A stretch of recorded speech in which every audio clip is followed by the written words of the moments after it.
Boxing King Media, powered by the Riyadh season. Josh Warrington, you've been waiting around for a big fight, and it doesn't get any bigger than a world title opportunity. So, presented by the Riyadh season. So, did you ever see anything like this unfolding for yourself? Football stadium as well? No, not to be honest with you. I seen Joe Cordina, and then CACACE get the win against Joe Cordina last month, but I didn't think I'd be fighting him so soon. Obviously, my aspirations were to fight Big Wood. Been just crying for that rematch for the last 8 months.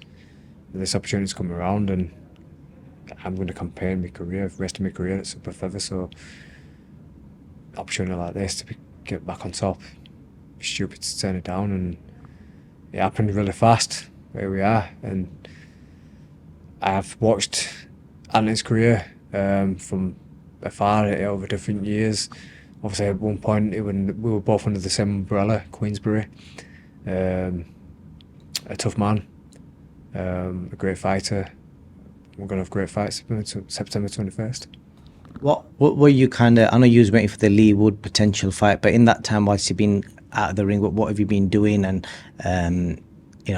did you always have a plan B? Because obviously this has only come up out in the last couple of weeks. What was your plan B away from this fight? So we've been looking for other options, of course, from when I boxed Lee. Let's get over the little injury in November. Back into training December, training for Christmas. Started to get an idea of when they were going to be out. Obviously, the City Ground was, the one thing that was being spoke about the most with myself and Lee. And then as talk started to break down around the end of February, we're starting to line up other options. And Mauricio Lara was one of them. Lamont Roche had been mentioned as well, but I think he's got about 85 mandatories, and Matchroom were, throwing over names, from fighters worldwide, and I was just saying, yeah, because I just want to be out, I just want to be busy, just not good sitting on the sidelines. And for whatever reason, every fight that came about, the talks only lasted a few weeks and they just disappear.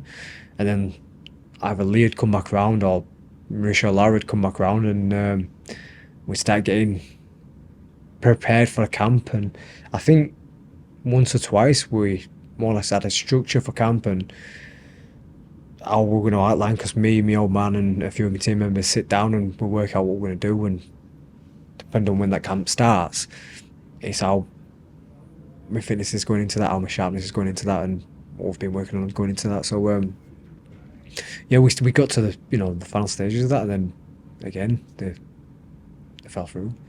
So yeah, it's been nothing but frustrating this year.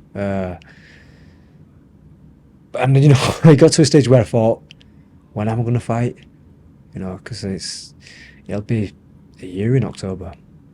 So 11 months in September. That's a long time. Where do you kind of evaluate where you're at with your career? Because like in the early days, I remember when you was fighting Steve Wood shows, he was like in and out of the ring every other month, active. And then as the paydays get bigger, the fights get harder. It ends up being 2 fights a year. Then this point, it's like 1 fight a year. And it's not just you; it's happened to AJ in the past. Yeah. How do you kind of evaluate boxing at the top level compared to at the lower level, like from your experience? So people will say to me, will look and think that it's my doing. They'll look and think, why are you in? I mean, I walk around streets of Leeds. I'll come to shows all over the country, and boxing fans will ask, "Are you retired? Are you retired? Like, why are you fighting? Like it's my doing, but it's not my doing. It's out of my control. It's out of my hands." It's frustrating. It's frustrating because as an older fighter, you want to be out as often as you can, as regular as you can. Momentum, like you said earlier, I'd be often out 3, 4, 5 times a year with Steve Wood, and then as titles started coming in, it'd go down to like 2 or 3 times. But you expect that with big fights, some promotions and everything else. But yeah, I don't think I'd be out once a year, man. It's like, aside from the heavyweights, who else, as a following like myself?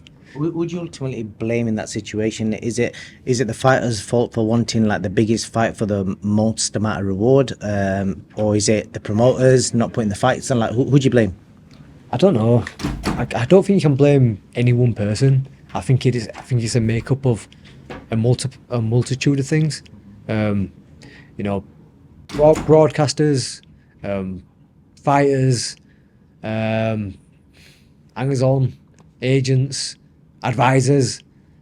You start making more money. Everyone wants to slice that cake.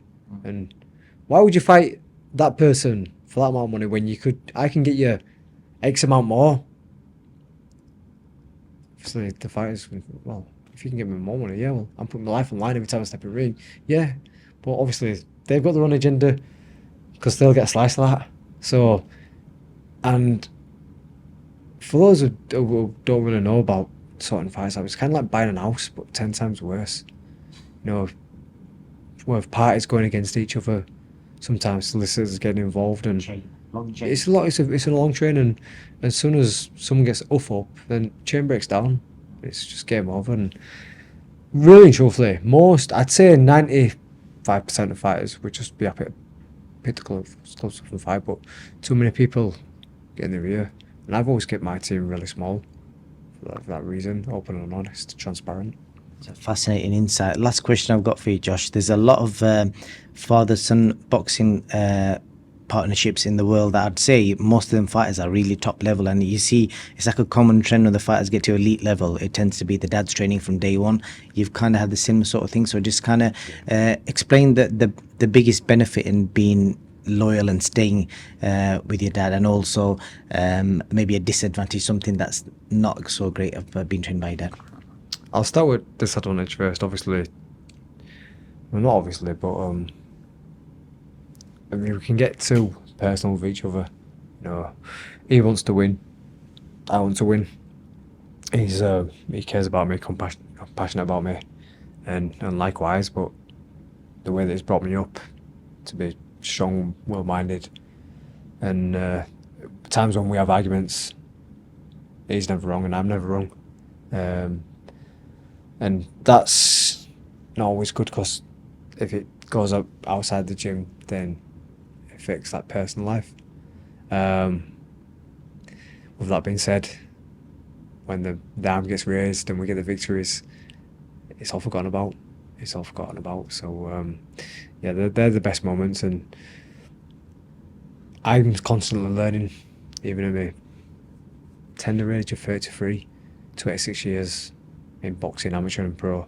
I'm still learning, and so is he. And just last week we were in the gym, me and him, which has been a while to be fair, just having a technical session, and it was like I seen another side to him.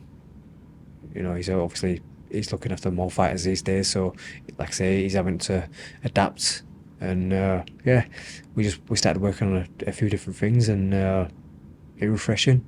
And sometimes I don't think that you need to go disappearing to new trainers. Yes, if some things aren't right, then maybe make that change. But you see some fighters changing every time they have a fight. It's like, how can you get to know somebody and know what they're capable of doing, and the trainers get their stuff across to you in 10, 12 weeks? It's tough. It's tough, especially when you're sparring and you've got pressure on. I don't think it can be done. So yeah, I started with my old man, and I'll see my career out with my old man, and we've been at the highest level, and I think September 21st, I'm sure he'll be coming up with a game plan now that I'll get a lot more credit for, because I don't think he gets enough credit as it is. Definitely not. I agree with you there. Josh, I wish you all the best. It was interesting chatting to you, and all the best fight night. Thank you.